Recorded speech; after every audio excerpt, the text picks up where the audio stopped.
Namo Sang Hyang Adi Budaya Namo Buddhaya. Kembali lagi bersama saya Darmanata Saputra dalam tugas TIK di kampus STIAB Jenderal kita, di mana MKTIK ini diampu oleh dua dosen, yaitu Bapak Susanto MPD dan Bapak Juni Suryanadi MPD, atau yang lebih kita kenal sebagai Bante Surya. Dalam tugas kali ini yaitu kita dulu membahas tentang sarana puja dalam puja umat Buddha.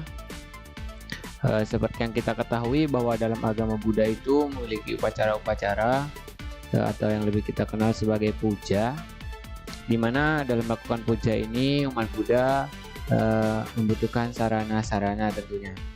Kemudian apa saja sarana-sarana dalam puja umat Buddha akan kita bahas dalam video ini. Mari kita bersama-sama membahas ini. Sarana puja dalam puja umat Buddha. Yang pertama itu ada parita, yang kita tahu ini gambar parita suci. Parita merupakan salah satu kitab suci agama Buddha, yaitu merupakan salah satu bagian dari kitab suci Sutta Pitaka. Kemudian parita ini digunakan untuk sarana puja dengan cara membaca atau mendengarkan parita. Ini adalah cara kita untuk melakukan puja dengan parita, itu kita bisa dengan membaca parita tersebut atau mendengarkan bacaan dari parita tersebut. Kemudian dengan membacakan parita dapat mengkondisikan ketenangan batin bagi mereka yang membaca atau mendengarkan parita. Tentu di sini yaitu ketika kita melakukan puja dengan membacakan parita, ini akan dapat mengkondisikan ketenangan batin bagi yang membaca atau mendengarkan parita tersebut. Namun itu tidak selalu berhasil. Seperti yang dikatakan di sini bahwa parita tidak selalu mampu menghasilkan perlindungan serta berkah sesuai yang dikehendaki. Kenapa demikian? Ini karena yang pertama yaitu ada pembaca parita tidak berhasil karena ada 3 sebab, yaitu yang pertama ada halangan karma. Sudah kita ketahui bahwa ada karma-karma yang memang tidak bisa dihalangi oleh kekuatan apapun, termasuk dengan membacakan parita-parita. Kemudian yang kedua adalah halangan kekotoran batin, yaitu ketika kita membacakan parita atau mendengarkan parita, kekotoran batin kita masih kotor, masih ada keraguan-raguan. Di sini kurangnya keyakinan kepada kemanjuran parita yang dibaca. Untuk mendapatkan ketenangan batin dalam membacakan parita ini, tentunya kita membutuhkan sebuah keyakinan terhadap apa yang kita bacakan. Jika tidak yakin, maka batin kita tidak akan bisa tenang. Kemudian di sini ada juga halangan kekotoran batin, yaitu kilesa, yaitu loba, dosa, dan moha. Sebelum kita membacakan parita, kita berusaha untuk membersihkan batin kita dari kekotoran-kekotoran batin, sehingga setelah membacakan atau ketika membacakan parita atau mendengarkan parita, maka batin kita akan menjadi tenang. Kemudian sarana puja yang kedua ada wihara. Ya, seperti yang kita ketahui bahwa wihara merupakan tempat untuk melaksanakan puja dan beribadah umat Buddha. Ya, seperti yang kita bersama ketahui bahwa wihara itu merupakan tempat ibadah bagi umat Buddha, di mana wihara ini terdiri dari bangunan-bangunan tentunya. Yang pertama ada Uposatagara, yaitu bangunan induk yang digunakan untuk pembacaan Patimokkha,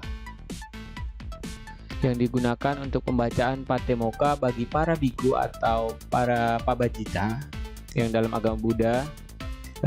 Kemudian digunakan untuk pentahbisan para biku atau para samanera-samaneri.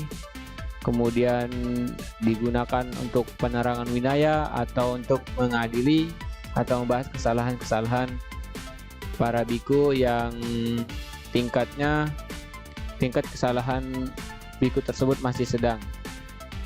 Kemudian bangunan yang kedua yaitu ada Dharmasala. Dharmasala ini digunakan untuk melakukan pembacaan parita atau mendengarkan khotbah-khotbah Dharma dari sangga atau dari umat Buddha lainnya. Kemudian digunakan juga untuk melakukan diskusi Dharma. Kemudian sering juga digunakan untuk meditasi dan upacara-upacara puja agama Buddha lainnya.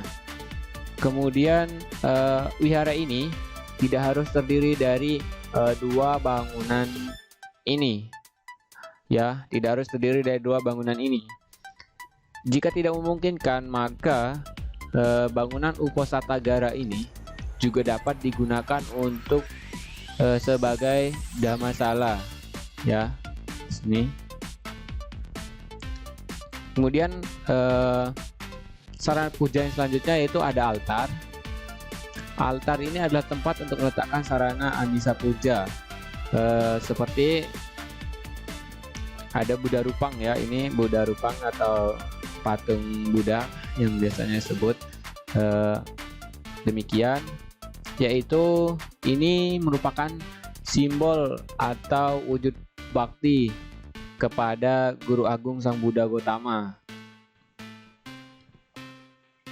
Kemudian yang kedua di sini ada lilin.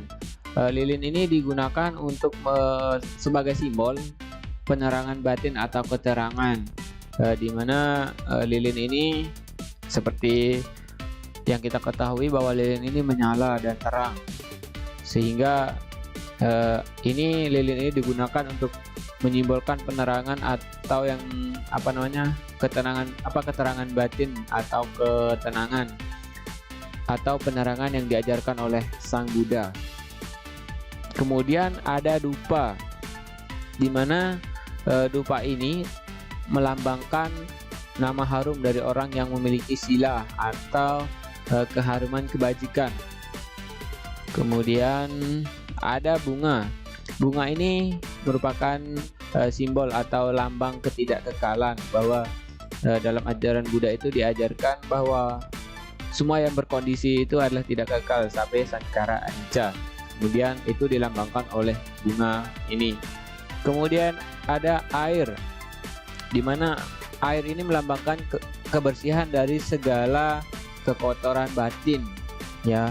Jadi air ini digunakan untuk melambangkan atau sebagai simbol untuk membersihkan kekotoran batin atau kilesa. Kemudian yang terakhir ada buah. Buah ini digunakan sebagai simbol atau lambang perwujudan rasa hormat kepada Buddha, ya. Jadi ini adalah amisa puja atau sarana yang ada di altar. Kemudian selanjutnya ada stupa, ya. Ini stupa ini merupakan tempat untuk menyimpan relik Buddha atau relik para arahat, yaitu siswa Buddha. Seperti yang kita ketahui bahwa dalam kisah Sang Buddha pada saat parinibbana itu relik-reliknya disimpan di stupa-stupa oleh para penganut ajaran Buddha. Baik, itu tadi sarana-sarana puja yang digunakan oleh umat Buddha dalam melakukan puja. Semoga video ini dapat bermanfaat bagi rekan-rekan yang menonton video ini. Semoga kita semua lebih giat dalam melakukan puja, agar kita bersih dari kekotoran batin, agar pikiran kita, batin kita menjadi lebih tenang. Sekian video dari saya. Semoga kita semua selalu berbahagia. Sadu, sadu, sadu. Namo Sang Hyang Buddhaya, Namo Buddhaya.